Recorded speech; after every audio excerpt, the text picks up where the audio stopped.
A filhinha da empregada estava secretamente assando algo na cozinha do chefe da máfia. A cozinha estava em silêncio total às 3h52 de uma tarde de terça-feira. Todas as câmeras no complexo estavam ativas. Cada guarda estava em seu posto. Todas as portas trancadas e monitoradas, exceto uma. Um brilho fraco da luz do forno se espalhava pelo chão de mármore. E se você encostasse o ouvido naquela porta, teria ouvido a vozinha mais pequena e teimosa sussurrando enquanto ela trabalhava. Sim, esse. O branco. Esse é o açúcar. Faça círculos grandes. Círculos grandes deixam a massa fofinha. Poppy Lawson, de 4 anos, não sabia que o banquinho que ela arrastou pelo chão havia arranhado um mármore. E esse mármore valia mais que o salário de um ano inteiro de sua mãe. Ela não sabia que os ovos que quebrou tinham mais casca do que gema na tigela. Ela não sabia que tinha pegado sal em vez de açúcar, ou que usou gotas de chocolate suficientes para abastecer uma padaria por uma semana. Ela sabia apenas de uma coisa. O menino ao lado dela precisava daqueles biscoitos, e ela ia acertar a receita. O que ela não sabia, e o que nenhum deles ainda sabia, era que Colton Drake, de 37 anos, estava ali. Ele era o chefe do sindicato Drake, um homem que construiu um império com sangue e silêncio. Ele estava naquele corredor agora mesmo, prestes a abrir a porta da cozinha.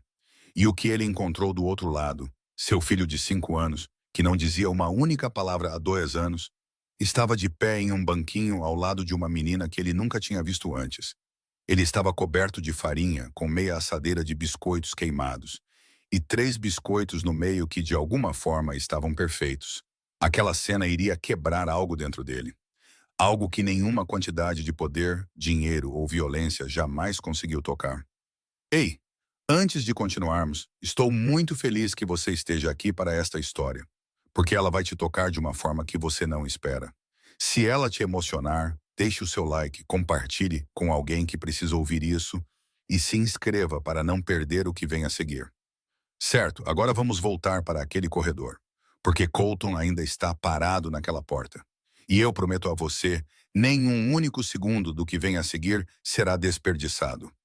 Mas para entender a cena naquela cozinha, para entender por que uma menina de 4 anos estava em um banquinho dentro da mansão de um chefe da máfia às 3h52 da tarde, nós precisamos voltar no tempo. Precisamos falar sobre a mãe dela. O nome dela era Sadie Lawson, de 27 anos. E se você passasse por ela na rua, não olharia 2 vezes. Não porque ela não merecesse um segundo olhar, mas porque ela passou a vida inteira aprendendo a se tornar alguém que ninguém notava. Sadie cresceu nos arredores de Hartford, Connecticut, em um apartamento onde o aluguel sempre vinha antes da comida. Sua mãe trabalhava em 2 turnos em uma fábrica de embalagens, e ainda não era o suficiente. Seu pai foi embora quando ela tinha 11 anos. Ele não deixou nada para trás, exceto um casaco pendurado atrás da porta. Ninguém jogou fora o casaco por 3 anos, porque jogá-lo fora significaria admitir que ele não voltaria. Sadie largou a escola aos 17 anos, não porque não quisesse estudar, mas porque seu irmão mais novo precisava de sapatos novos, e sua mãe precisava que alguém pagasse a conta de luz antes que fosse cortada pela 3ª vez. Ela trabalhou como caixa, lavou pratos, limpou quartos de hotel, qualquer coisa que pagasse em dinheiro no final do dia. Ela conheceu Wade Lawson quando tinha 20 anos, no bar onde lavava copos. Ele era bonito, falava bem, ria fácil. E ele tinha um jeito de olhar para ela que a fez sentir, pela primeira vez na vida, que alguém realmente havia ali. Eles se casaram quando ela tinha 21 anos. Poppy nasceu quando ela tinha 23. Foi em um hospital público, onde Sadie teve que esperar 6 horas até encontrarem uma cama para ela. Wade estava lá para o parto. Ele segurou Poppy, chorou e disse todas as coisas certas. Então, tudo começou a mudar. Não de uma vez, nunca de uma vez, sempre lentamente. Lento o suficiente para que a vítima comece a se perguntar se está imaginando coisas. Primeiro veio o jogo. O dinheiro desapareceu da conta. Depois, do pote de dinheiro na cozinha. Depois da carteira dela. Depois veio a bebida. Depois, a voz que ficava mais alta. As portas que batiam com mais força. As desculpas que ficavam mais curtas pela manhã. A primeira vez que ele bateu nela, ela disse a si mesma que foi um acidente. Na segunda vez, ela disse a si mesma que foi por causa do álcool. Na terceira vez, ele fez isso na frente de Poppy. E Poppy, com 2 anos de idade, sentou-se no chão da cozinha. Ela viu sua mãe cair e não chorou. Apenas ficou olhando, com olhos quietos demais para uma criança daquela idade. Naquela noite, Sadie foi embora, com $340 na carteira, uma bolsa no ombro e Poppy nos braços. Sem plano, sem endereço para ir. Apenas seus passos e a decisão de que sua filha nunca mais veria aquilo. Ela morou em um abrigo por 18 meses, trabalhou em 3 empregos ao mesmo tempo. Conseguiu alugar um minúsculo apartamento, não maior que a sala de estar de outra pessoa. Então ela encontrou trabalho na mansão Drake, através de uma agência de empregos em Stanford. O pagamento era extraordinariamente alto, quase o dobro do que cargos semelhantes ofereciam. E Sadie entendeu o porquê no momento em que leu o acordo de confidencialidade de 12 páginas. Ninguém queria limpar a casa da máfia. As condições de contratação eram claras, como se tivessem sido esculpidas em pedra. Sem família, sem relacionamentos complicados, sem responsabilidades. Essa foi a palavra exata usada no contrato. Sadie leu aquela linha, olhou para Poppy dormindo no assento do ônibus ao lado dela e assinou seu nome. Ela mentiu. Pela primeira vez na vida, ela mentiu com tinta preta em papel branco. Mentiu para uma organização que ela sabia muito bem que não perdoava mentiras. Mas Poppy precisava de comida. Poppy precisava de um teto. E às vezes, a mentira de uma mãe não é engano, é sobrevivência. Poppy ficava com a vizinha durante o dia. Uma senhora mais velha chamada Senhora Aldridge, que morava no final do corredor do apartamento. Ela gostava de balas de hortelã e programas de televisão da tarde, e chamava Poppy de querida. Sadie pagava a ela $50 por semana. Era quase tudo o que lhe sobrava depois do aluguel. E toda manhã, ela deixava Poppy na porta da Senhora Aldridge. Beijava a testa da filha e pegava o ônibus para uma mansão. As portas da frente da mansão eram mais pesadas que ela. Lá, homens armados acenavam para ela todas as manhãs, sem nunca realmente olharem para ela. E ela limpava os quartos de um homem que foi avisada muito claramente para nunca olhar diretamente nos olhos. Tudo funcionou por quase um ano. 7 meses de Sadie pegando o ônibus cedo, deixando Poppy na porta da Senhora Aldridge, indo para o trabalho, buscando a filha, voltando para casa e repetindo tudo de novo. 7 meses com tudo se mantendo no lugar. Então, em uma manhã de quinta-feira, Sadie bateu na porta do apartamento da Senhora Aldridge e ninguém atendeu. Ela bateu uma segunda vez, uma terceira. Ligou para o celular dela. Ninguém atendeu. O gerente do prédio destrancou a porta. Eles encontraram a Senhora Aldridge no chão da cozinha. Ela ainda respirava, mas não conseguia se mover. O controle remoto da televisão ainda estava em sua mão. Um derrame. A ambulância chegou em 14 minutos. Sadie ficou no corredor, segurando Poppy, enquanto via a maca passar. E ela soube naquele momento, mesmo antes das portas da ambulância se fecharem, que o pequeno mundo que ela havia construído tinha acabado de desmoronar. Não havia plano B, nem parentes na cidade, nem amigos próximos o suficiente para deixar uma criança de 4 anos o dia todo. A creche abria às 8 horas. Seu turno começava às 6h30. E a lista de espera em todas as creches subsidiadas era mais longa do que sua paciência poderia aguentar. Sadie tinha 2 escolhas: largar o emprego e perder tudo, ou levar Poppy com ela. Ela escolheu a segunda. Na primeira manhã, ela levou Poppy para a mansão Drake. Ainda estava escuro lá fora. Ela entrou pelo portão de serviço dos fundos às 6h15. Poppy estava completamente enrolada em seu casaco, imóvel contra seu ombro como um pequeno pacote. O quarto dos funcionários no porão era minúsculo, apenas grande o suficiente para uma cama estreita, uma pequena mesa e um pedaço de chão do tamanho de um tapete. Sadie deitou Poppy na cama, acendeu o abajur, deixou 2 caixas de suco de fruta, um saco de biscoitos, 3 livros de colorir e uma caixa de lápis de cera. Então ela se ajoelhou até ficar no nível dos olhos de sua filha e falou muito devagar, muito claramente, com uma voz que ela tentou manter firme. Escute a mamãe, hoje você tem que ser uma ratinha. Ratinhas não saem do buraco. Ratinhas não fazem barulho. Você pode ser uma ratinha para mim? Poppy assentiu. Séria, do jeito que crianças de 4 anos ficam sérias quando percebem que sua mãe está com medo, mesmo que não entendam o porquê. Sadie beijou sua testa, levantou-se, foi até a porta, deslizou o velho trinco no lugar.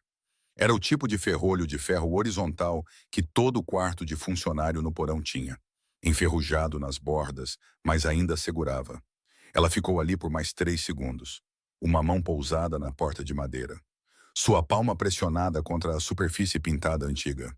Como se, ao segurá-la ali por tempo suficiente, a segurança pudesse atravessar a madeira e alcançar sua filha do outro lado. Então ela tirou a mão. Então ela subiu para trabalhar. Então ela fez isso de novo, todos os dias, todas as manhãs. A mesma porta, os mesmos 3 segundos, a mesma palma pressionada contra a madeira. Poppy foi muito boa em ser uma ratinha na primeira semana. Na segunda semana, ela começou a ouvir sons do lado de fora do quarto. Passos, portas se fechando à distância. Uma música fraca vindo de algum lugar lá de cima. Na terceira semana, ela descobriu que o velho trinco de ferro chacoalhava quando ela o empurrava. E se ela o sacudisse do jeito certo, levantando enquanto puxava para a esquerda, ele se soltava. Ela não sabia que tinha acabado de burlar a primeira camada de segurança dentro da mansão de um chefe da máfia. Ela só sabia que a porta se abria. E do outro lado havia um longo corredor, silencioso e cheio de coisas que ela nunca tinha visto antes. Poppy Lawson, de 4 anos, começou a explorar. A cada dia um pouco mais longe, a cada dia um pouco mais de tempo, a cada dia um pouco mais corajosa. E cerca de 5 semanas depois, antes que alguém naquela casa soubesse que ela existia, Poppy encontrou algo que ela nunca esteve procurando. Mas antes de seguirmos Poppy escada acima, você precisa saber sobre o homem que era dono da casa pela qual ela perambulava. Colton Drake, 37 anos, chefe do sindicato Drake. E se você pesquisasse o nome dele no Google, encontraria um empresário do ramo imobiliário, o presidente da Drake Holdings, o rosto na capa de revistas de negócios, um sorriso polido o suficiente para ser educado, ternos caros o suficiente para dizer exatamente o que deveriam dizer. Você não encontraria o resto. O resto vivia atrás dos muros que cercavam 15 acres em Greenwich, Connecticut. Lá, a mansão Drake se erguia entre carvalhos antigos, como se sempre estivesse ali e sempre estaria. 14 quartos, 8 guarda-costas se revezando 24 horas por dia, 7 dias por semana. Uma sala de reuniões revestida de aço sob o porão. O tipo de aço construído para resistir tanto a ondas de rádio quanto a projéteis perfurantes. Câmeras em cada canto, cada corredor, cada entrada. Por fora, parecia a propriedade de um diretor executivo que valorizava de privacidade. Por dentro, era uma fortaleza. E Colton Drake vagava dentro daquela fortaleza como uma única bola de gude presa em uma caixa grande demais para uma vida só. Ele nem sempre viveu sozinho. Houve um tempo em que esta casa tinha risadas na cozinha nas manhãs de domingo, quando o cheiro de biscoitos de chocolate se espalhava pelos corredores do primeiro andar, quando uma mulher chamada Celeste se sentava descalça no balcão da cozinha lendo um livro, enquanto seu filho de 3 anos ficava em um banquinho mexendo a massa e sujando o nariz de chocolate. Celeste Drake, nascida Celeste Whitmore, era professora do ensino fundamental em uma escola pública em Stamford. Colton a conheceu porque o carro dela quebrou na Rota 1, em uma tarde de outubro, e ele parou para ajudar. Mesmo que Rhodes, sentado no banco de trás, quase tenha enlouquecido. Seu chefe estava quebrando todas as regras de segurança existentes. Ela sabia quem ele era. Não de imediato, mas cedo o suficiente para ir embora se quisesse. Ela não foi embora. Mais tarde, ela lhe disse que tinha visto algo por trás de seus olhos frios. Algo como uma criança parada em um quarto escuro demais, esperando que alguém acendesse a luz. Foi ela quem acendeu. Ela transformou uma fortaleza em um lar. Ela criou o ritual dos biscoitos de domingo com Noah, um tipo novo a cada semana. E Noah, então com 2 e depois 3 anos, ficava em um banquinho na cozinha fazendo grandes círculos com uma colher de pau. Enquanto Celeste cantava e Colton ficava na porta da cozinha, segurando uma xícara de café. Ele fingia ler o jornal quando na verdade estava apenas observando os dois. Aquilo era vida. Então Harlan Voss a despedaçou. Voss, de 50 anos, chefe da família Voss em Boston, queria o território de Drake há muito tempo. A guerra se intensificou por um ano inteiro. Colton acreditava que tinha todos os riscos sob controle. Ele estava errado. 2 anos atrás, em uma tarde comum de terça-feira, Celeste buscou Noah na pré-escola. A 2 minutos do portão da escola, o carro foi cercado. 3 tiros. O motorista morreu instantaneamente. Celeste puxou Noah para baixo no assento e o cobriu com seu corpo. A terceira bala atravessou suas costas. Noah, de 3 anos, ficou naquele carro por 11 minutos com sua mãe morta. 11 minutos. Quando Rhodes os encontrou, Noah estava segurando a mão de Celeste. Seus olhos estavam secos, sua voz muito pequena, repetindo as mesmas 2 palavras sem parar. Mamãe, acorda. Mamãe, acorda. Essas foram as últimas palavras que Noah Drake falou. 2 anos. Nenhuma palavra para os médicos. Nenhuma palavra para a psicóloga infantil. Nenhuma palavra para seu pai. A doutora Mirren, uma psicóloga infantil, vinha 2 vezes por semana, durante 2 anos.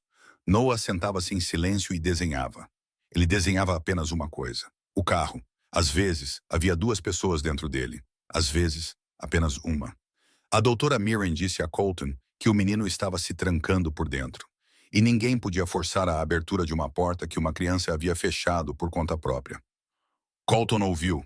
Colton entendeu. Colton não sabia o que fazer com esse entendimento. Então, ele fez o que fazia de melhor. Ele trabalhou. Ele comandou o império. Ele se vingou. E 3 homens envolvidos no assassinato estavam mortos em 72 horas. Mas Voss ainda estava vivo, ainda em Boston, ainda respirando. E todas as noites, Colton passava pelo quarto de Noah. Via o brilho da luz noturna pela fresta sob a porta e não entrava. Não porque não quisesse, mas porque toda vez que olhava para Noah, ele via Celeste. E toda vez que via Celeste, ele via a única coisa que nenhum inimigo jamais o forçou a enfrentar: seu próprio fracasso. Rhodes disse isso a ele uma vez, exatamente uma vez. Foi tarde da noite quando os dois estavam na varanda. E Rhodes tinha bebido uísque o suficiente para dizer a verdade. O menino precisa de normalidade, chefe, e não há nada de normal nesta casa. Colton não respondeu. Ele sabia que Rhodes estava certo. Ele só não sabia mais como era a normalidade. Na 4ª semana no porão, Poppy encontrou a escada dos fundos. A essa altura, ela conhecia o corredor do porão como a palma da sua mão. Sabia qual porta levava à lavanderia, que cheirava a sabão quente. Sabia qual canto era o mais escuro e qual canto recebia um pouco de luz pela ventilação. Mas a escada dos fundos era nova. Era estreita, íngreme, escondida atrás da porta que os funcionários usavam para levar a roupa suja para cima, sem passar pela parte principal da casa. Poppy subiu lentamente, um degrau de cada vez, com uma mão na parede porque não havia corrimão na metade inferior. Ela chegou ao 2º andar e parou em um corredor que nunca tinha visto antes. Era muito mais largo que o do porão. O carpete era tão grosso que seus passos não faziam barulho algum. Havia quadros nas paredes, do tipo com molduras pesadas que Poppy não entendia, mas sabia que deviam ser importantes. Porque as pessoas não penduram coisas sem importância tão alto. Havia 4 portas no corredor. 3 estavam fechadas, uma estava ligeiramente aberta. A senhora Bellamy tinha levado o almoço de Noah 15 minutos antes. E quando ela saiu, com uma bandeja velha equilibrada nas mãos, ela empurrou a porta, mas não com força suficiente. A porta parou a cerca de 1 palmo do batente. Apenas o suficiente para a luz de dentro vazar. Apenas o suficiente para uma menina de 4 anos espiar. Poppy olhou pela fresta e viu um menino. Ele estava sentado no chão, no meio do quarto, com peças de Lego espalhadas ao seu redor. O quarto era grande e claro, com janelas altas com vista para o jardim. Uma cama coberta com um cobertor azul, estantes de livros, brinquedos alinhados em suas prateleiras. Mas o menino estava sentado ali, sozinho. Sem música, sem vozes. Apenas o clique fraco cada vez que ele encaixava uma peça de Lego em outra. E o silêncio ao redor daquele som era tão denso que Poppy quase podia senti-lo em sua pele. Poppy não sabia quem era aquele menino. Não sabia que ele era o filho do homem mais perigoso da casa. Não sabia que ele não falava uma única palavra há 2 anos. Não sabia que 12 especialistas tentaram e falharam em tirá-lo daquele silêncio. Poppy apenas viu uma criança brincando sozinha e parecendo triste. E Pop Lawson, de 4 anos, não tinha a menor capacidade de ver alguém triste e não fazer nada. Ela empurrou a porta, entrou, foi direto até Noah. Sentou-se à sua frente no chão, com as pernas cruzadas, e disse com a voz mais comum do mundo, como se fizesse isso todos os dias. Oi, eu sou a Pop. Eu moro no porão. O que você está construindo? Noah olhou para cima. Ela foi a primeira criança que ele viu nesta casa, além dele mesmo, desde que sua mãe morreu. Não havia pânico em seus olhos, nem medo. Apenas um tipo muito quieto de surpresa. A surpresa de alguém que se acostumou a ninguém entrar. Ele não respondeu, mas também não se virou. E então, muito lentamente, ele pegou uma peça de Lego azul da pilha à sua frente e a empurrou pelo chão em direção a Pop. Pop a pegou, virou-a na mão e continuou falando como se ele tivesse respondido. Oh, esta é bonita. Vou construir um cavalo. Você quer um cavalo ou um castelo? Acene com a cabeça para cavalo. Balance a cabeça para castelo.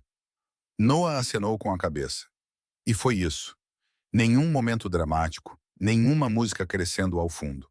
Apenas uma menina falando por duas pessoas e um menino silencioso acenando e balançando a cabeça e apontando. E entre eles, o Lego lentamente se tornou algo com forma. Não exatamente um cavalo, não exatamente um castelo, mas algo que eles fizeram juntos. Pop não sabia que o silêncio de Noah era uma parede. Ela não sabia. Então ela não o tratou como uma parede. Ela o tratou como se fosse simplesmente a maneira de Noah falar. Com as mãos, com os olhos, com as peças de Lego que ele empurrava pelo chão. E talvez tenha sido por isso que funcionou. Porque pela primeira vez em 2 anos, alguém entrou no mundo de Noah sem pedir que ele saísse dele. No dia seguinte, Pop voltou. E no dia seguinte, e no dia seguinte também, ela desenvolveu uma rota fixa. Escapava do quarto do porão depois de sacudir o velho trinco do jeito certo. Virava à esquerda pelo corredor dos funcionários, caminhava direto para a lavanderia onde a secadora estava sempre funcionando. O zumbido era alto o suficiente para abafar o som de pequenos passos. Depois, pela porta dos fundos além da lavanderia que levava à escada estreita para o segundo andar. E virava à esquerda novamente, até o final do corredor. Ela não sabia que tinha memorizado acidentalmente o cronograma de patrulha da equipe de segurança Drake. Não sabia que sempre subia aquelas escadas por volta de 1 da tarde. Exatamente quando um turno de guarda trocava e o corredor do segundo andar ficava vazio por 12 minutos. Não sabia que sempre virava à esquerda em vez de à direita. Porque se tivesse virado à direita, teria ido direto para o escritório revestido de aço de Colton Drake, onde 2 homens armados ficavam de guarda 24 horas por dia. Pop Lawson, de 4 anos, passou por um sistema de segurança de milhões de dólares. Ela fez isso todos os dias, por quase 5 semanas seguidas. Não porque fosse mais esperta que o sistema, mas porque ninguém projeta um sistema de segurança para se defender de uma criança de 4 anos. Uma criança com menos de 1 metro de altura, andando de meias, com passos mais leves que os de um gato. Noah começou a esperá-la. Ninguém lhe disse para fazer isso. Ninguém sequer sabia o suficiente para lhe dizer. Mas pequenas mudanças apareceram em seu quarto, do tipo que apenas uma pessoa muito observadora teria notado. A almofada do chão, que antes era apenas uma, agora eram 2. A segunda foi tirada do pequeno sofá no canto e colocada em frente à primeira. A caixa de Lego, antes mantida fechada na prateleira, agora já estava aberta no chão. E Noah, a criança que por 2 anos sempre se encolhia no canto mais distante do quarto, sempre que alguém entrava, agora se sentava mais perto da porta. Não exatamente ao lado dela, mas mais perto. Perto o suficiente para ver a pequena sombra de Pop aparecendo pela fresta antes que ela empurrasse a porta. Eles brincavam todos os dias. Pop falava. Noah ouvia. Pop construía. Noah construía ao lado dela. Pop contava histórias sobre o porão, sobre sua mãe, sobre a senhora Aldridge no hospital, sobre o gato que ela tinha visto no estacionamento do abrigo e chamado de Senhor Listras, embora ele não tivesse uma única listra. E Noah acenava com a cabeça em todos os lugares onde um aceno era necessário. Balançava a cabeça em todos os lugares onde um balanço era necessário. E às vezes apontava para algo com uma expressão que Pop entendia imediatamente. porque ela aprendeu sua linguagem sem palavras mais rápido do que qualquer psicólogo que já tentou. Então veio o dia em que Pop trouxe o Senhor Botões. Era o ursinho de pelúcia que estava com ela desde a noite em que Sadie a carregou e fugiu de Wade. Era velho, gasto, o enchimento dentro estava quase completamente achatado, e ele tinha apenas um olho, porque o outro tinha caído no abrigo e ninguém nunca o encontrou. Pop colocou o Senhor Botões na cama de Noah naquela tarde. Com cuidado, solenemente, da maneira como as crianças manuseiam as coisas que consideram sagradas. Este é o Senhor Botões. Ele pode ficar com você à noite para que você não precise ficar sozinho. Eu tenho minha mamãe à noite, então estou bem. Noah olhou para o urso, olhou para Pop. Então ele pegou o Senhor Botões e o segurou contra o peito. Ambas as pequenas mãos o envolveram firmemente. E Pop assentiu com satisfação silenciosa, como se tudo no mundo fosse assim tão simples. Na manhã seguinte, a senhora Bellamy abriu a porta do quarto de Noah às 7 horas para deixar sua bandeja de café da manhã, como fazia todos os dias. Ela parou na soleira. Noah estava dormindo, seu cabelo bagunçado no travesseiro, o cobertor puxado até o peito. E em seus braços estava um ursinho de pelúcia velho, gasto e de um olho só que ela nunca tinha visto nesta casa antes. Por 2 anos, todas as noites, Noah dormia segurando o cobertor de Celeste. Aquele que ainda carregava o perfume de sua mãe, embora o cheiro tivesse desaparecido há muito tempo. Era a única coisa que ele guardava, a única coisa que ele tocava em seu sono. E hoje, pela primeira vez, ele estava segurando outra coisa. A senhora Bellamy era uma mulher dura. Ela administrou a mansão Drake por 23 anos, por 2 gerações de proprietários. Passou por noites em que nunca perguntou por que os tapetes precisavam ser trocados. Por telefonemas às 3 da manhã que ela nunca atendeu. Pelo funeral de Celeste, onde ela ficou no fundo e não chorou porque alguém tinha que manter tudo de pé. Ela ficou na porta do quarto de Noah por um longo tempo naquela manhã. Então, ela colocou a bandeja de café da manhã na pequena mesa com muito cuidado, sem fazer barulho. Então ela saiu, fechou a porta e desceu o corredor do segundo andar mais rápido do que o normal, porque ela precisava chegar ao seu quarto antes que alguém visse seus olhos. Rhodes não se tornou o braço direito de Colton Drake por ignorar detalhes. Rhodes se tornou seu braço direito porque ele nunca ignorava nada. E o pano de prato cobrindo a câmera do canto da cozinha foi algo que ele notou na segunda vez. Na primeira vez, ele pensou que era um erro descuidado de um funcionário. Na segunda vez, o mesmo pano, o mesmo canto, cobrindo exatamente a linha de visão da câmera número 17. Ele sabia que não era descuido. Ele puxou as imagens da câmera do porão de 3 dias antes e viu uma pequena sombra, pequena demais para ser um adulto, grande demais para ser um rato ou um gato, movendo-se pelo corredor do porão por volta de 1 da tarde, desaparecendo na escada dos fundos.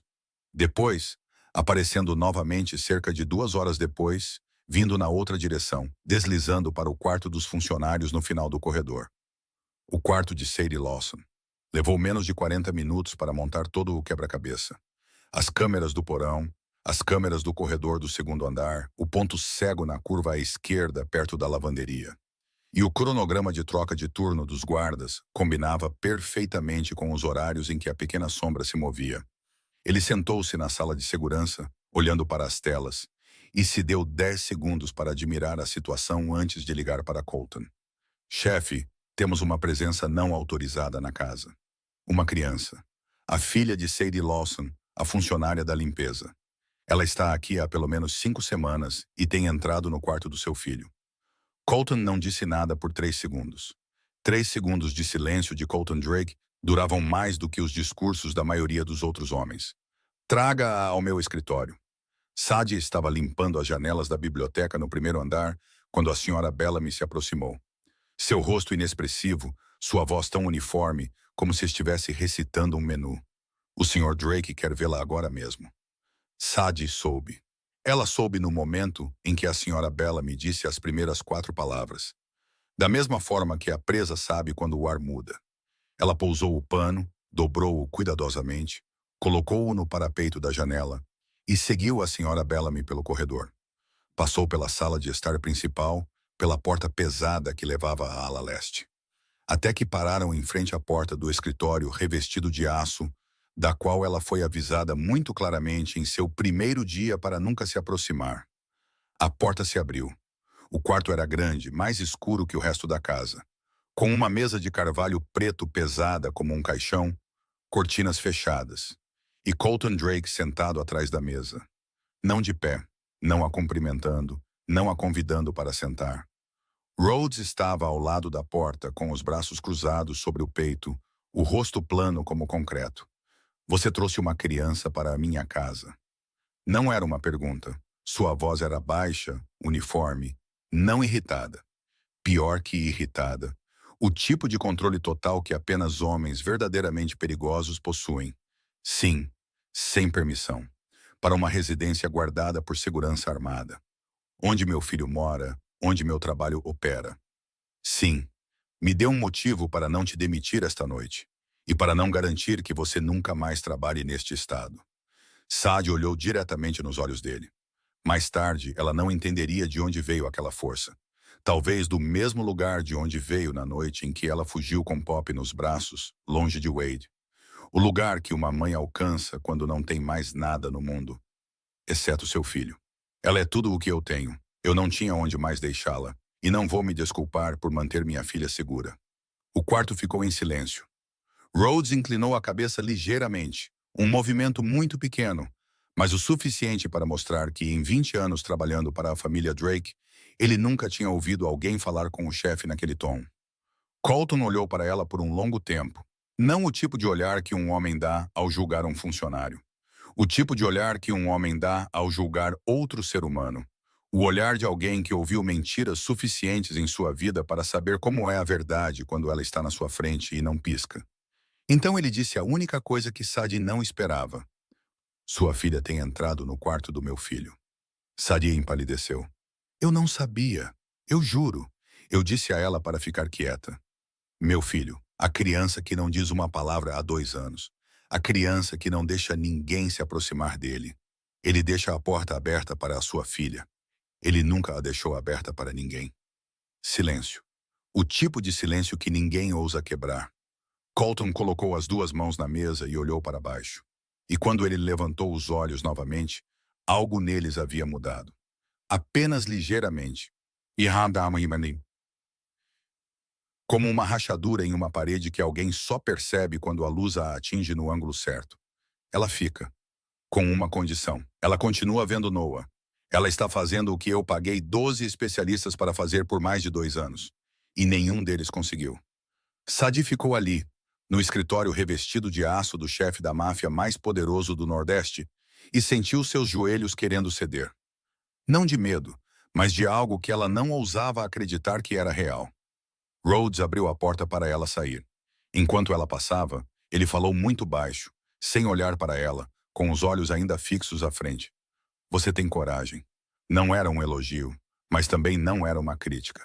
Era um reconhecimento de um homem cujo reconhecimento era a coisa mais rara que ele já deu. Agora voltamos para aquela cozinha. 3h52 de uma tarde de terça-feira. Você já sabe que Pop estava em um banquinho. Você já sabe que a farinha estava por toda parte. Você já sabe que Noah estava ao lado dela, mexendo a massa em círculos largos sem dizer uma palavra. Você já sabe que Colton Drake estava no corredor, prestes a abrir aquela porta. Agora deixe-me contar o que aconteceu quando ele abriu. Colton empurrou a porta da cozinha. Não com força, apenas o suficiente para ver toda a cozinha que Franco sempre mantinha tão limpa quanto uma sala de cirurgia. Agora parecia que uma tempestade de farinha tinha passado por ela. Farinha no balcão, no chão, nos rostos de ambas as crianças, em seus cabelos, no avental grande que Pop pegou do gancho e enrolou em Noah 2 vezes, porque era 3 vezes maior que ele. Ovos quebrados no balcão, cascas e claras escorrendo pela lateral do armário. Uma grande tigela de massa de uma cor estranha, porque o sal substituiu o açúcar. E no balcão, uma assadeira de biscoitos recém-saídos do forno. A metade esquerda estava completamente queimada, preta. O tipo de ruína que nem a maior boa vontade do mundo poderia salvar. A metade direita ainda estava crua, pálida e úmida, a massa não assada cedendo sobre si mesma. Mas no meio, exatamente 3 biscoitos, de alguma forma, por algum milagre do forno, ou algum acidente do universo, estavam no único lugar onde o calor se espalhou perfeitamente. Dourados, redondos o suficiente, com o cheiro de chocolate e manteiga subindo deles exatamente como deveria. Poppy viu Colton na porta. Ela não entrou em pânico, ela não correu. Ela olhou para ele com olhos completamente intocados pelo medo. O tipo de olhos que pertencem a alguém que nunca teve um motivo para ter medo de um homem parado na porta de uma cozinha. E apontou para a assadeira com um dedo coberto de farinha. Estes aqui estão mortos, ela apontou para a metade enegrecida. Mas estes aqui estão perfeitos. Ela apontou para os três no meio, sua voz cheia de orgulho. Certo, Noah. E Noah assentiu. Então, muito baixinho, quase suave demais para ouvir, quase mais como um sopro do que um som real, o menino disse, perfeito. Uma palavra, uma sílaba. A primeira palavra após 2 anos de silêncio. Após 730 dias sem falar. Após 12 especialistas terem falhado. Após centenas de sessões de terapia onde o menino não fez nada além de sentar e desenhar o carro. A palavra veio de um menino de 5 anos, de pé em um banquinho coberto de farinha, enrolado 2 vezes em um avental, olhando para os biscoitos mais feios do mundo e chamando-os de perfeitos. Poppy não parou, não arregalou os olhos, não gritou. Ela simplesmente continuou falando, tão naturalmente quanto respirar, como se Noah tivesse acabado de dizer a coisa mais comum do mundo. Viu, eu te disse que eles são muito bons. Este é para o seu papai, porque você disse que seu papai está triste e pessoas tristes precisam de chocolate. Para Poppy, Noah falando era normal. Ela não sabia que era um milagre. Ela só sabia que seu amigo concordava que os biscoitos eram bons, e isso era o suficiente. Colton não entrou na cozinha. Ele ficou na porta com uma mão segurando o batente, e se você tivesse olhado de perto para aquela mão, teria visto seus nós dos dedos brancos, porque ele estava segurando com muita força. Ele ficou ali e ouviu a voz de seu filho. A voz que ele estava desesperado para ouvir por 2 anos. A voz que ele começou a temer que nunca mais ouviria. Surgindo naquela cozinha cheia de farinha, ovos quebrados e biscoitos queimados. E a única palavra que ela disse foi perfeito. E disse essa palavra para uma menina de 4 anos, cujo nome ele nem sabia até 2 semanas antes. Colton virou-se para o corredor, encostou as costas na parede, fechou os olhos. Sadie o encontrou assim. Ela veio correndo do primeiro andar quando ouviu o barulho na cozinha, com medo de que Poppy tivesse causado problemas novamente, com medo de que desta vez fosse a última, com medo de que a generosidade inesperada que Colton Drake havia mostrado a ela terminasse no momento em que sua filha destruísse sua cozinha. Ela o viu parado no corredor, de costas para a parede, os olhos fechados. E ela parou, porque seu rosto não parecia com nenhuma expressão que ela já tivesse visto naquele homem antes. Não parecia sua frieza habitual. Não parecia poder. Não parecia controle. Parecia que algo havia se quebrado.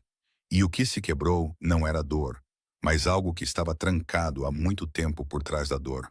Ele abriu os olhos, olhou para ela. Sua voz estava rouca. Ele falou. Sadie não entendeu no início. O quê? Meu filho. Ele disse uma palavra. Ele não dizia nada há 2 anos. Sua filha deu a ele biscoitos queimados e ele disse perfeito. Sadie ficou ali, no corredor escuro, de frente para o homem mais poderoso que já conheceu na vida. E pela primeira vez, ela viu o canto de sua boca se mover para cima, muito ligeiramente. Ainda não era um sorriso, mas o fantasma de um, aparecendo em um lugar que por muito tempo só conteve escuridão. E isso mudou todo o rosto dele, de uma forma que Sadie sabia que se lembraria por muito tempo depois de sair daquele corredor. Depois daquela tarde, tudo mudou. Não o tipo de mudança que você vê nos filmes. Não o tipo em que a cena corta e de repente todos estão vivendo uma nova vida. Mas da maneira como a vida real muda. Lentamente, peça por peça, um pequeno detalhe colocado sobre o outro. Até que um dia você olha para trás e percebe que tudo está diferente. Mesmo que não consiga dizer exatamente quando começou a mudar. Poppy foi oficialmente autorizada a ficar. Colton ordenou à Sra. Bellamy que limpasse o pequeno quarto ao lado do de Noah, no 2º andar. Um quarto que antes era usado para armazenamento. Apenas grande o suficiente para uma cama de solteiro, uma pequena prateleira e ainda espaço suficiente para uma menina de 4 anos espalhar seus brinquedos pelo chão. Sadie foi transferida do quarto do porão para um quarto de funcionários no primeiro andar, perto da escada. Perto o suficiente para ouvir se Pop chorasse à noite, mas longe o suficiente para preservar a distância que uma empregada deveria manter na casa de seu empregador. E os domingos de biscoito começaram. Ninguém deu um nome. Ninguém anunciou que era um ritual ou uma tradição. Simplesmente aconteceu. No primeiro domingo após aquela tarde, Pop levou Noah para a cozinha às 9 da manhã. Arrastou 2 banquinhos para o balcão e declarou que hoje era o dia do biscoito. Franco ficou na porta do pequeno escritório conectado à cozinha, uma xícara de café expresso na mão, e observou as 2 crianças começarem a espalhar farinha pelos balcões de sua cozinha como se ele não existisse. Ele não os impediu. Ele simplesmente e silenciosamente pegou a tigela de mistura do tamanho certo, tirou a manteiga da geladeira para que pudesse amolecer e empurrou o pote de açúcar para a frente do de sal, para que Pop não pegasse o errado desta vez. Ele fez essas coisas à distância, gentilmente, da maneira de um homem que não queria interferir, mas também não podia ficar parado e ver cascas de ovo acabarem na massa mais uma vez. No segundo domingo, Colton passou pela cozinha por acaso. Totalmente por acaso. Ele parou na porta, olhou para dentro, ficou ali por cerca de 2 minutos, depois continuou andando. No terceiro domingo, ele ficou mais tempo. Encostou um ombro no batente da porta, observou Pop dirigir Noah enquanto eles misturavam a massa, não disse nada. No quarto domingo, Pop ouviu na porta e disse, no tom fácil e autoritário, que apenas uma criança de 4 anos poderia usar com um chefe da máfia sem piscar. Sr. Colton, você está no comando do forno, porque adultos podem tocar em coisas quentes. E nós não. Colton olhou para Pop, olhou para Noah, olhou para Franco no canto da cozinha, tentando esconder algo em seu rosto atrás da xícara de café expresso. Então ele entrou na cozinha, tirou o paletó, arregaçou as mangas da camisa e ficou ao lado do forno, como se aquele sempre tivesse sido o seu lugar nas manhãs de domingo. Noah falava mais a cada semana que passava. Não mais da maneira que os adultos definiriam, mas do silêncio total, o menino começou a concordar com um pequeno zumbido. Então o zumbido se transformou em sim. Então sim se transformou em sim, por favor. Então, um domingo, quando Pop perguntou quantas gotas de chocolate ele queria, Noah disse 2 palavras: mais chocolate. Franco estava servindo café expresso. Suas mãos pararam no ar. Ele pousou a cafeteira com muito cuidado, virou-se para a porta do escritório e entrou. Ele ficou lá por um tempo. Quando voltou, seus olhos estavam vermelhos, mas sua voz estava firme. E ele perguntou a Pop se ela gostaria que ele cortasse a manteiga em cubos menores, porque da última vez ela tinha jogado o tablete inteiro na tigela e mexido por 10 minutos sem chegar a lugar nenhum. Colton não disse nada durante tudo isso. Ele ficou ao lado do forno, cumprindo o dever que Pop lhe havia designado. E se você não soubesse quem ele era, se tivesse entrado naquela cozinha em uma manhã de domingo e visto um homem com as mangas arregaçadas observando o forno, enquanto 2 crianças cobertas de farinha discutiam sobre a quantidade adequada de gotas de chocolate, você teria pensado que ele era apenas um pai comum em uma manhã comum. Mas isso era o que Colton não contava a ninguém. Ele percebeu o que os domingos de biscoito realmente eram. Ele percebeu que os sons nesta cozinha, a colher batendo na tigela, Pop falando sem parar, Noah começando a zumbir e acenar e às vezes adicionar uma palavra, o cheiro de manteiga derretida e chocolate. Tudo isso era um eco de outras manhãs de domingo. Manhãs em que Celeste estava exatamente onde Pop estava agora. Noah estava exatamente onde Noah estava agora. E Colton segurava uma xícara de café na porta da cozinha, fingindo ler o jornal, quando na verdade estava apenas observando sua esposa e filho. Ele percebeu isso e não parou. Ele deixou acontecer. Porque pela primeira vez em 2 anos, a memória de Celeste não veio envolta em dor lancinante. Veio com o cheiro de biscoitos de chocolate e a voz de uma menina de 4 anos dando ordens a uma cozinha inteira. E parecia que uma porta que estava trancada há muito tempo finalmente não estava sendo arrombada, mas gentilmente aberta do outro lado por um par de mãos muito pequenas. Pop Lawson, de 4 anos, olhava para o mundo com uma lógica tão simples que era quase genial. E uma tarde no quarto de Noah, Enquanto os dois estavam sentados no chão construindo com Lego, Pop pousou uma peça, olhou para Noah com grande seriedade e disse: Seu papai está triste. Minha mamãe também está triste. Pessoas tristes deveriam ficar juntas para não ficarem mais tristes. É ciência. Noah olhou para Pop, assentiu, e foi assim que a Operação Biscoito do Amor nasceu. Ninguém a nomeou, exceto Pop, que se autoproclamou comandante e fez de Noah o vice-comandante. Mesmo que o principal dever do vice-comandante fosse concordar com tudo o que a comandante dizia. A primeira estratégia que Pop chamou foi o derramamento. O plano era muito simples para os padrões de uma criança de 4 anos e muito complicado para os padrões de qualquer pessoa com mais de 4 anos. Pop esperou até que Sadie estivesse limpando o chão da sala de estar principal e Colton estivesse descendo o corredor em direção ao seu escritório. Ela derramou um copo de água no chão de pedra, exatamente no local por onde Sadie passaria. O momento foi perfeito. Sadie passou, seu pé deslizou na poça, sua mão se estendeu no ar e Colton estava lá, de alguma forma. Uma mão segurando seu cotovelo, a outra em suas costas. E eles ficaram assim por 3 segundos, talvez 4. Perto o suficiente para Sadie sentir o cheiro de colônia e café preto. Perto o suficiente para Colton perceber que o cabelo dela era mais fino e macio do que ele imaginava. Perto o suficiente para ambos perceberem que estavam muito próximos e nenhum deles recuou imediatamente como deveriam. Sadie corou. Obrigada. Colton a soltou rapidamente. Um pouco rápido demais. Chão molhado. Cuidado. Então ele continuou andando pelo corredor, seu passo mais rápido que o normal. E se Rhodes viu a maneira como o chefe passou pela sala de segurança naquele momento, ele guardou esse pensamento para si mesmo. Atrás do grande sofá na sala de estar, Pop estava escondida com Noah, olhos arregalados, uma mão sobre a boca, sussurrando muito baixinho. Já está funcionando. A segunda estratégia foi o desenho. Esta foi a ideia de Noah. Ou melhor, Noah a executou após um forte incentivo de Pop. Você desenha muito bem. Desenhe sua casa. Sua casa tem 4 pessoas. Noah sentou-se à mesa em seu quarto e desenhou. E este é o momento em que, se você está aqui ouvindo esta história, preciso que entenda algo. Por 2 anos, Noah desenhou apenas uma coisa. O carro. Às vezes, havia 2 pessoas nele, às vezes apenas uma. Toda semana, a doutora Mirren vinha, olhava para aqueles desenhos, escrevia suas anotações e mantinha seu rosto profissional. Mas por dentro, ela sabia que esta criança ainda estava sentada naquele carro, ainda presa naqueles 11 minutos. E ela ainda não tinha encontrado uma maneira de tirá-lo de lá. Mas naquele dia, Noah desenhou uma casa. A casa tinha janelas, um telhado pontudo, um jardim. O tipo de casa que toda criança de 5 anos no mundo parece desenhar da mesma maneira. E em frente à casa estavam 4 pessoas, lado a lado. 2 adultos, 2 crianças. Sem nomes, sem necessidade de nomes. Noah deixou o desenho na mesa de Colton, meio escondido sob uma pasta de arquivos, exatamente como Pop o havia instruído.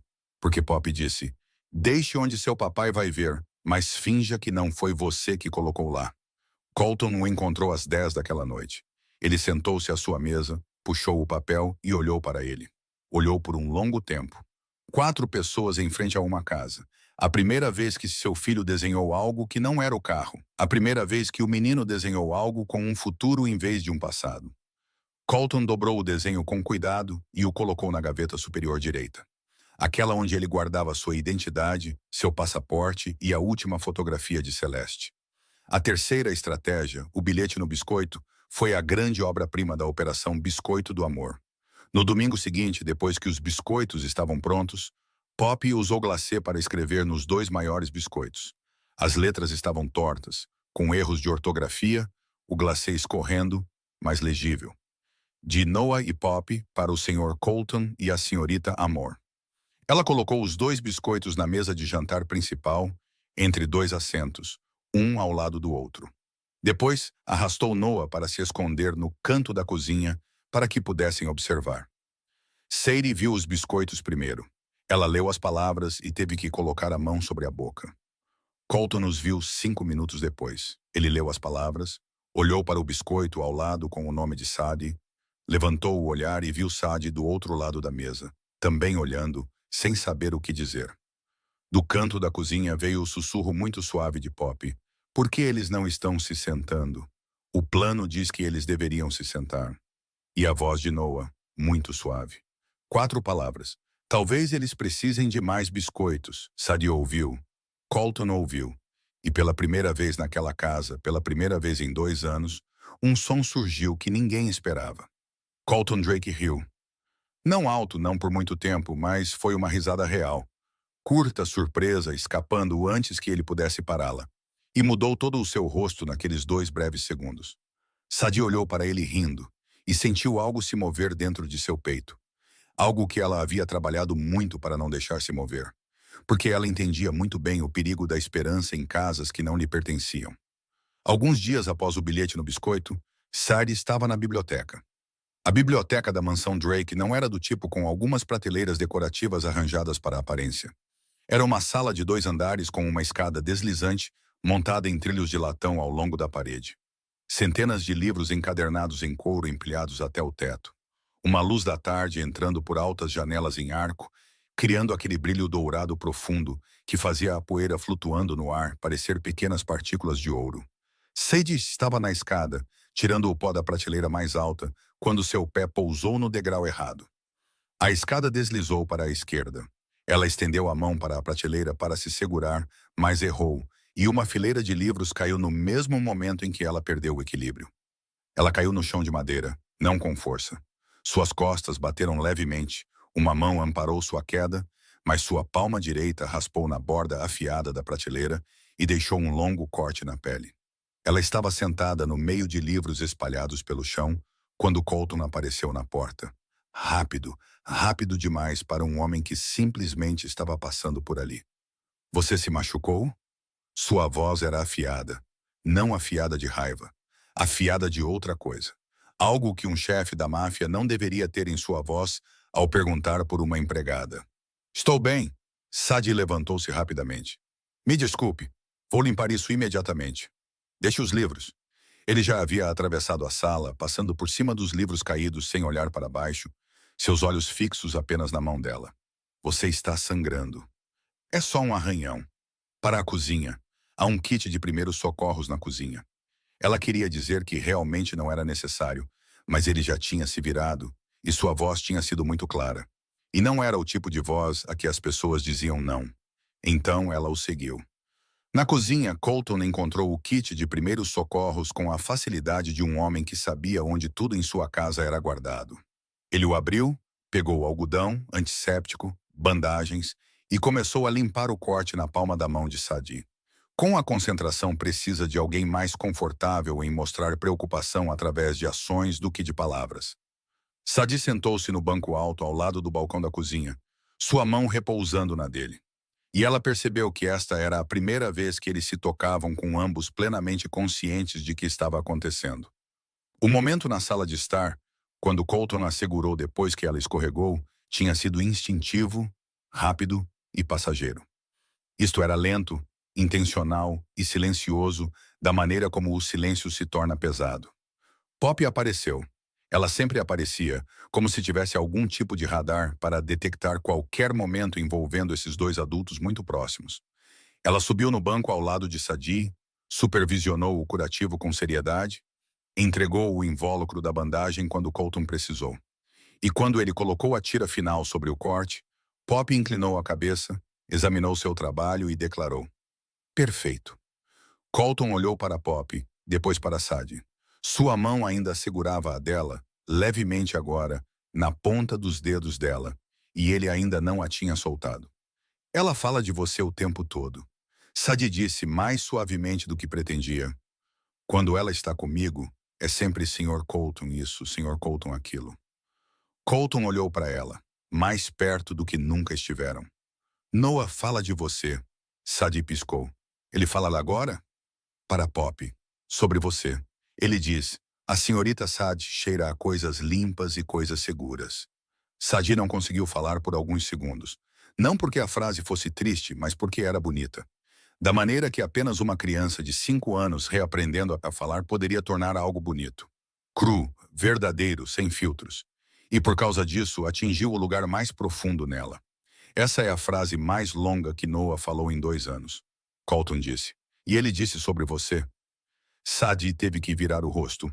Não porque estivesse triste, mas porque era algo maior que a tristeza, mais quente que a tristeza. E muito mais perigoso que a tristeza quando você está sentada na cozinha da casa de um chefe da máfia e a mão dele ainda não soltou a sua.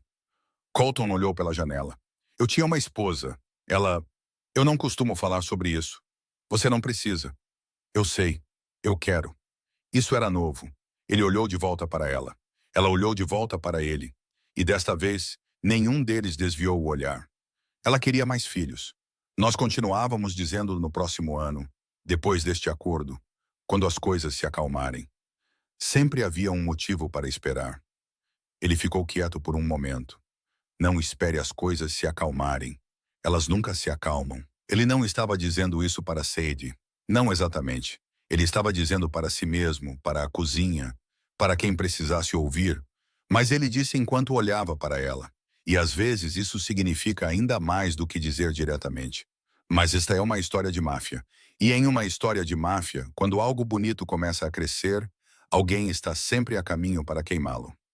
A ligação veio em uma noite de quarta-feira, enquanto Sadie ajudava Pop a escovar os dentes antes de dormir. Número desconhecido. Sadie atendeu porque sempre atendia números desconhecidos. Um hábito de seus dias no abrigo, quando qualquer ligação poderia ser do hospital, da escola, do escritório de habitação. A voz do outro lado era familiar. Familiar demais. Doce da maneira antiga. A maneira que era antes de tudo quebrar. A maneira que Wade Lawson usava quando queria algo e ainda não estava pronto para usar os punhos para conseguir. Querida, eu só quero ver a Pop. Eu sou o pai dela. Você não pode me impedir de vê-la para sempre. Seth desligou. Sua mão estava tremendo, mas ela desligou antes que tremesse o suficiente para Wade ouvir. Pop olhou para cima da pia, com espuma de pasta de dente ao redor da boca. Mamãe, quem era? Ninguém, querida. Continue escovando. Número desconhecido. Sadie apagou a chamada e tentou dormir naquela noite, mas não conseguiu. Ela ficou ali, olhando para o teto, ouvindo a voz de Wade se repetir em sua mente, e sentindo algo antigo voltar. Algo que ela pensou ter deixado para trás naquele apartamento antigo, junto com o sangue no chão da cozinha. Medo. Não medo por si mesma. Medo por Pop. Wade ligou novamente no dia seguinte e novamente no dia seguinte. Na terceira vez, Rhodes interceptou a chamada. Não por acidente. Rhodes monitorava todos os sinais de telefone que entravam e saíam da propriedade. E um número ligando para as linhas internas dos funcionários, 3 vezes em 3 dias, não era algo que Rhodes ignorava. Ele rastreou o número e encontrou Wade Lawson em 15 minutos. E nos 30 minutos seguintes, ele tinha informações suficientes para se sentar em frente a Colton com um arquivo fino na mão e um rosto ainda mais frio que o normal. Wade Lawson, 30 anos, marido de Sadie Lawson, de quem não se divorciou oficialmente. Tem 2 registros de violência doméstica. Não foi processado em nenhuma das vezes porque a vítima retirou a queixa. Atualmente, ele deve $180 mil em dívidas de jogo. E o homem a quem ele deve é Harlan Voss. Colton não se moveu quando ouviu o nome de Voss. Ele não vacilou, não rangeu os dentes, não se mexeu na cadeira. Mas o ar na sala mudou. O tipo de mudança que Rhodes reconheceu instantaneamente porque ele esteve ao lado de Colton Drake por tempo suficiente para saber quais silêncios eram comuns e quais silêncios eram perigosos. Este era o segundo tipo. Voss ofereceu para quitar a dívida, disse Rhodes secamente, em troca de informações sobre a propriedade. Horários dos funcionários, layouts dos quartos, qualquer coisa que Lawson pudesse tirar de Sadie pelo telefone. Ele está vendendo informações sobre a minha casa. Colton disse cada palavra lenta e claramente. Sobre onde meu filho dorme. Para vós. Rhodes assentiu. Traga Sadie para mim. Colton chamou Sadie para seu quarto particular. Não o escritório revestido de aço de antes, mas seu quarto particular no segundo andar, um lugar para onde ele nunca havia chamado funcionários. A porta se fechou, apenas os dois. Ele perguntou sobre Wade, e Sadie lhe contou. Pela primeira vez, ela contou tudo. Não a versão resumida que ela deu no abrigo. Não a versão educada que ela contou à assistente social. Mas tudo. A primeira vez que ele bateu nela, ela estava segurando Pop e teve que torcer o corpo para que Pop não batesse na parede. A noite em que ele ficou bêbado e jogou um prato contra a parede da cozinha, e Pop chorou por 3 horas enquanto Sadie sentava no banheiro com a porta trancada, segurando a filha e cantando canções de ninar com a voz trêmula. A noite em que ela foi embora, com $340, uma bolsa e o par de sapatos que ela esqueceu de levar para Pop. Então, ela teve que enrolar os pezinhos dela em 2 camadas de meias durante toda a primeira semana no abrigo. Ela contou sem chorar. Sua voz permaneceu uniforme. Suas mãos repousavam em seu colo. E se você olhasse de perto, elas estavam tremendo. Mas sua voz não estava, porque Sadie Lawson passou os últimos 2 anos aprendendo a contar a pior história de sua vida com a voz mais calma que conseguia. Colton ouviu. Ele não interrompeu, não pressionou por mais, não mostrou nenhuma reação visível. Ele sentou-se em frente a ela e ouviu da maneira que poucos homens sabem ouvir, com silêncio completo e olhos que nunca deixaram seu rosto. Quando ela terminou, o silêncio se estendeu por alguns segundos. Então Colton falou, e cada palavra caiu pesada como chumbo. Ele nunca mais tocará em você ou em Pop. Nunca. Sadie olhou para ele. Seus olhos, naquele momento, eram a coisa mais assustadora que ela já tinha visto nesta casa. Mais assustadores que Rhodes com uma arma ao lado. Mais assustadores que a sala revestida de aço e as câmeras por toda parte e os homens armados se movendo pelos corredores. Mas pela primeira vez em sua vida, Sadie olhou para o poder assustador de um homem e não o sentiu apontado para ela. Estava apontado para a frente dela. Estava entre ela e a coisa que a ameaçava. E dizia nunca, com a voz de um homem que, quando diz nunca, quer dizer nunca. Voss fez sua jogada 11 dias depois. 1h47 da manhã de um sábado. Wade deu a Voss o suficiente do que ele precisava. Não uma planta detalhada, porque Wade nunca tinha pisado na mansão. Mas fragmentos de informação que Sadie mencionou sem pensar durante as ligações anteriores, antes de parar de atender. A que horas o turno dos guardas mudava, em que andar ficava o quarto dela, de que lado ficava o portão de serviço. Voss pegou esses fragmentos e os combinou com sua própria equipe de vigilância, que estudou o perímetro externo da propriedade por 2 semanas inteiras. E ele tinha o suficiente para agir. Não um ataque direto. Voss não era estúpido. Sua equipe tinha 6 homens, profissionais, e eles entraram pela cerca externa no ponto fraco do lado sudeste, onde uma câmera tinha um ponto cego de 3 metros que seus batedores haviam marcado. Eles neutralizaram um guarda no posto externo antes que ele pudesse soar o alarme. Mas Rhodes nunca confiava em uma única camada de segurança. Sensores de solo no segundo anel, do tipo que nenhum batedor jamais notava porque estavam enterrados sob a grama, foram acionados a 1h51. 4 minutos depois que a equipe de Voss cruzou a cerca. Alarme silencioso, sem sirene, sem luzes, sem polícia. No mundo de Colton Drake, a polícia nunca fazia parte do plano de resposta. O telefone de Rhodes acendeu. Ele olhou para a tela, olhou para o mapa de sensores e ligou para Colton em 15 segundos. Chefe, 6 homens, anel externo, lado sudeste, movendo-se em direção à casa principal. Colton não fez outra pergunta. Não perguntou quem, não perguntou por quê. Ele sabia quem. Ele sabia desde o momento em que Rhodes colocou o nome de Voss na mesa, 11 dias antes. Ele saiu da cama, abriu a gaveta da mesa ao lado e sua mão não foi para a arma primeiro. Sua mão foi para cima, em direção ao segundo andar, onde Noah dormia, onde Pop dormia. Colton subiu as escadas de 3 em 3 degraus, rápido e silencioso. Da maneira que um homem que cresceu nesta casa aprende a se mover sem fazer barulho. Ele abriu a porta de Noah. O quarto estava escuro. A luz noturna lançava um brilho dourado pálido. E na cama de Noah, Pop estava lá. Ela tinha corrido de seu próprio quarto. Talvez porque tivesse ouvido os passos incomuns no andar de baixo. Talvez pelo instinto de uma criança que já viveu em um apartamento onde sons estranhos à noite sempre significavam algo ruim.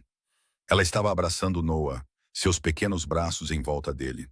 E Noah a estava abraçando de volta, o rosto enterrado em seu ombro. E Pop sussurrava com uma voz tão calma que fez Colton parar na porta. Está tudo bem, eu estou aqui. Estamos bem. Colton olhou para as duas crianças se abraçando na cama de seu filho, no quarto que por 2 anos não conteve nada além de silêncio e escuridão. E seu rosto mudou. Não para medo, não para preocupação, mas para algo mais antigo que ambos, mais perigoso, mais frio do que qualquer coisa que Rhodes ou Voss ou qualquer um no submundo já tivesse visto no rosto de Colton Drake. A fúria de um homem protegendo sua família. Não pela primeira vez. Na primeira vez, ele falhou. Celeste morreu. Desta vez, ninguém morreria. Sadie apareceu nas escadas, descalça, aterrorizada, com o cabelo desgrenhado. Ela correu direto para o quarto de Noah e encontrou Colton parado na porta. Ele se virou e olhou para ela. Fique aqui com as crianças. Tranque a porta. Não abra para ninguém, exceto para mim ou para Rhodes. Sadie assentiu. Então, antes que ele se virasse, a mão dela se estendeu e o segurou. Sem tempo para pensar. Sem filtro de qualquer tipo. Puro instinto. O mesmo tipo de Pop envolvendo seus braços em volta de Noah. Sem lógica. Apenas a necessidade de se segurar. Volte para mim. 2 palavras. Colton olhou para a mão dela, segurando a sua, depois olhou para ela, assentiu uma vez e saiu. Rhodes já havia posicionado os 4 guardas restantes em 2 pares, bloqueando a aproximação da casa principal pelo lado sudeste. Os 6 homens de Voss encontraram os 4 de Rhodes no gramado, atrás do galpão de ferramentas. E tudo acabou em menos de 7 minutos. Rhodes não precisava de Colton lá embaixo. Rhodes nunca precisou de Colton lá embaixo. Mas Colton estava lá embaixo porque há noites em que o homem no comando precisa se colocar entre a ameaça e sua casa. Não por tática, mas por princípio. Wade foi encontrado em um carro estacionado do lado de fora da cerca sul, a 200 metros do portão de serviço. Ele não tinha entrado. Estava sentado lá esperando, porque Voss havia prometido que assim que tudo terminasse, ele seria autorizado a entrar para ver Pop. E Wade tinha sido estúpido o suficiente para acreditar nisso. Rhodes levou Wade a Colton no galpão de ferramentas. 3 da manhã. Wade estava tremendo. Colton não o atingiu, não o tocou.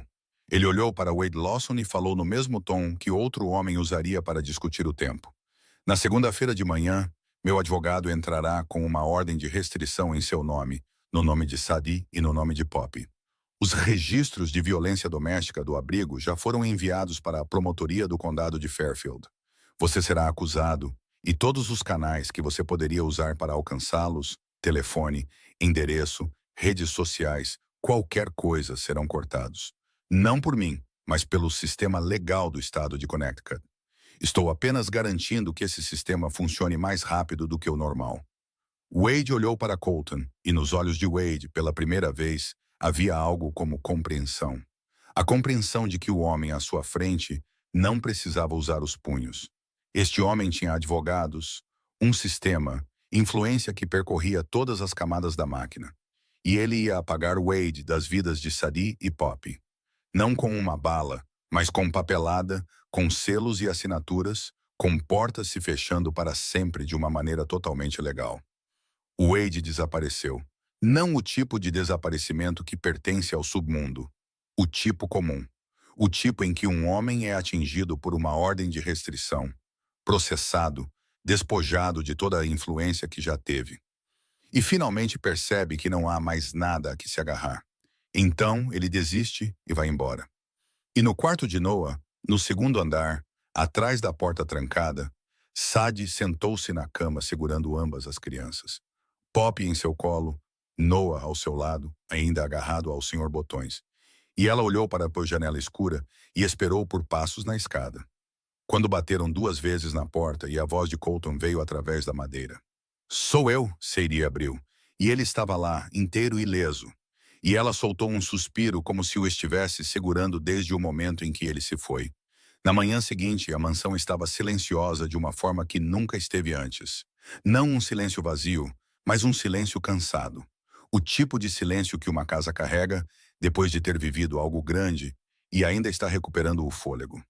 Rhodes mandou substituir a janela quebrada no galpão de ferramentas antes das 7. O guarda ferido no posto externo foi levado ao hospital na noite anterior e ficaria bem. Todos os vestígios no gramado foram limpos antes do nascer do sol. Por fora, a mansão Drake parecia exatamente como no dia anterior. Por dentro, não. Poppy acordou às 6 da manhã. Ela saiu da cama no quarto de Noah, onde os três dormiram na noite anterior porque ninguém queria sair. Passou por cima de Sadie, enrolada na beirada da cama, e foi direto para Noah, acordando-o. Noah abriu os olhos, o cabelo despenteado, ainda agarrado ao Sr. Botões, e olhou para Poppy com olhos sonolentos. Poppy falou com uma voz muito séria. Não podemos esperar até domingo pelos biscoitos por causa dos barulhos assustadores da noite passada. Então hoje temos que fazer o dobro de biscoitos. Noah olhou para ela. Então ele disse, sua voz ainda rouca de sono. 3 palavras. 3 vezes chocolate. Poppy assentiu com profunda satisfação, como se essa fosse a única resposta razoável no mundo. Então pegou Noah pela mão e o levou para fora do quarto, desceu as escadas e entrou na cozinha. Como se nada tivesse acontecido na noite anterior. Como se 6 homens armados não tivessem acabado de invadir a casa onde ela dormia. Como se o próprio mundo não tivesse tremido sob seus pés. Porque para Poppy, o mundo nunca tremeu. Sua mãe estava aqui. Noah estava aqui. Biscoitos precisavam ser feitos. Isso era o suficiente. Franco já estava na cozinha desde as 5. Ele não conseguiu dormir na noite anterior. Fez café expresso, arrumou as tigelas de mistura, empurrou o pote de açúcar para a frente do de sal. E quando as 2 crianças entraram na cozinha às 6h15, ele acenou para elas como se fosse uma manhã comum de domingo. Mesmo sendo sábado, e nada sobre isso fosse comum. A senhora Bellamy apareceu 10 minutos depois.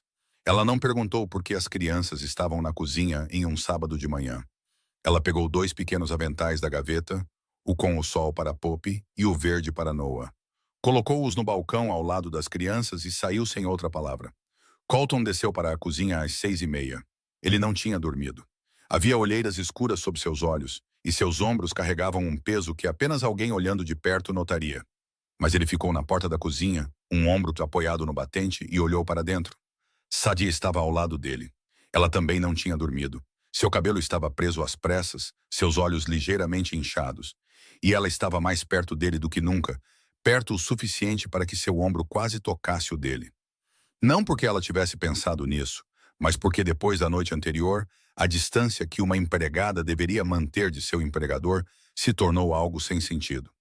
Os 2 adultos ficaram na porta da cozinha, observando as 2 crianças cobertas de farinha, discutindo sobre o número de gotas de chocolate. Poppy insistindo que precisavam de mais e Noah dizendo que precisavam de ainda mais, enquanto Franco ficava no canto da cozinha balançando a cabeça, mas não os impedindo. Colton falou baixinho.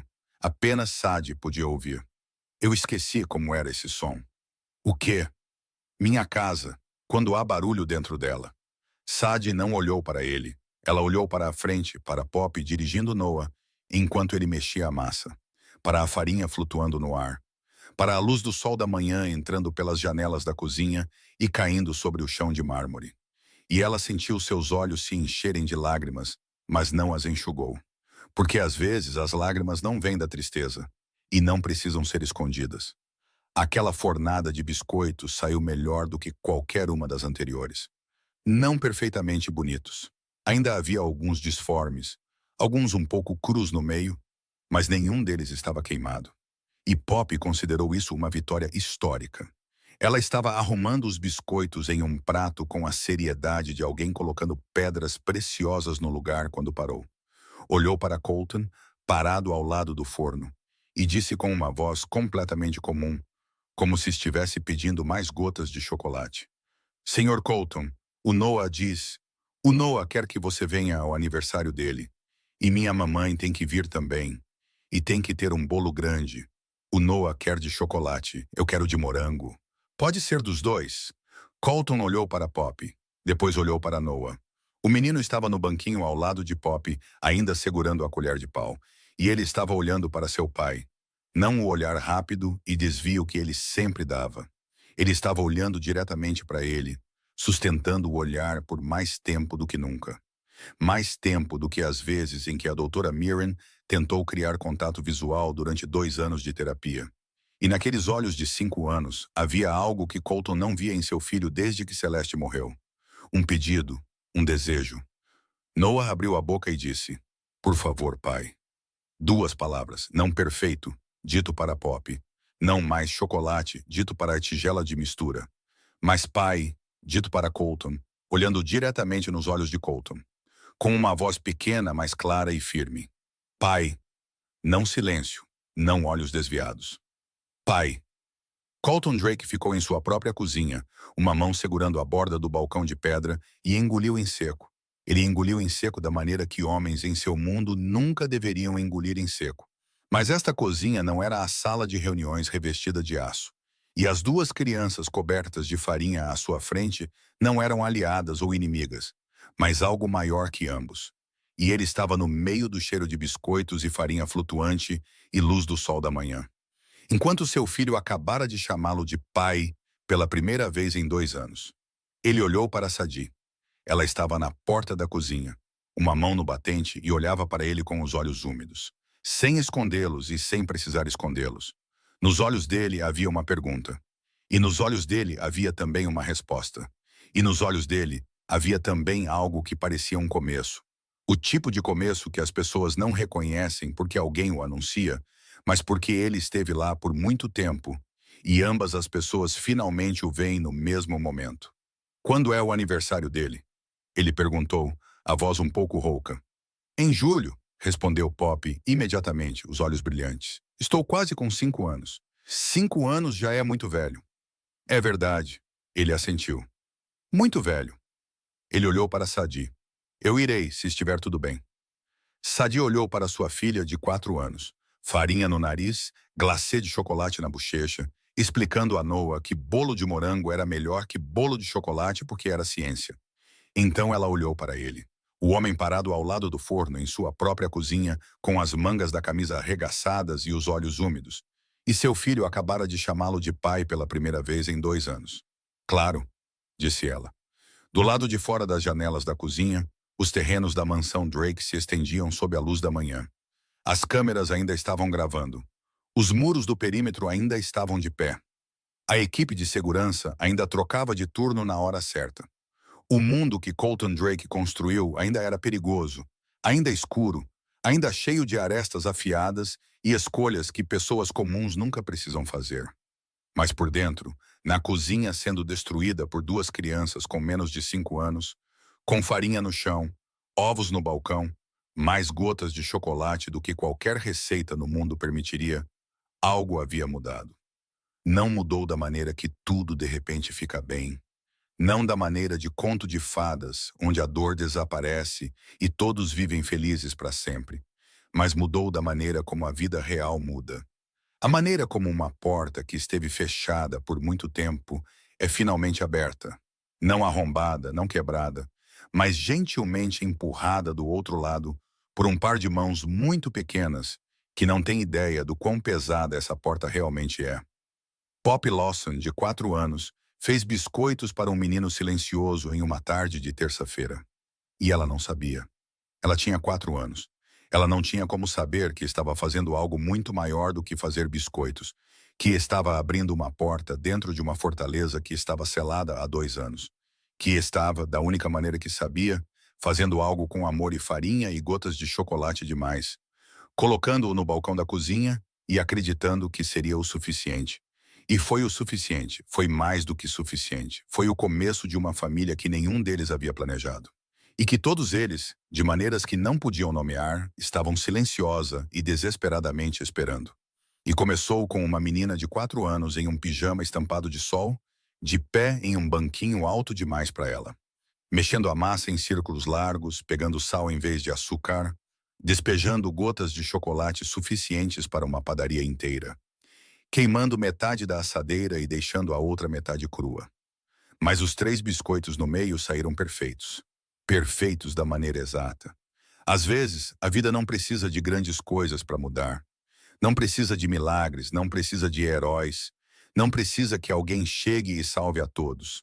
Às vezes, tudo o que precisa é de uma criança corajosa o suficiente para atravessar uma porta que os adultos têm medo demais de abrir.